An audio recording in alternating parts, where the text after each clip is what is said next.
Quick daily market analysis for Thursday, October the 30th. Hi guys, I'm Don. I'm a financial analyst and a trader, and American markets dropped across the board today. That's as traders were digesting yesterday's Federal Reserve rate cut there. Some traders hope for a bigger cut there, so markets, I believe, were a bit disappointed.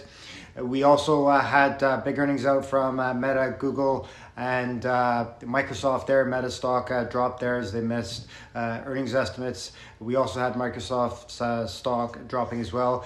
They did beat estimates. However, investors were concerned about the amount of expenditures the company had, and also Google reported better than expected earnings, and the stock jumped as a result. We also had the Trump administration coming in with a trade deal in China, which saw Chinese tariffs drop 10%.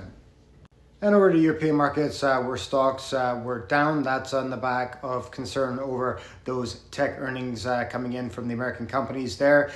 Concern is that AI spending will drop, affecting the bottom line of tech companies. We did have data out on the European GDP growth there, coming in stronger than expected. Bright spots were France and Spain.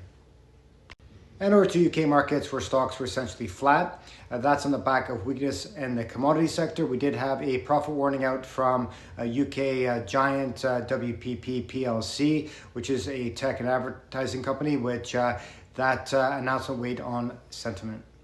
And lastly, over to Canadian markets, where stocks edged higher. That's as we had a little bit of movement higher in gold and oil prices.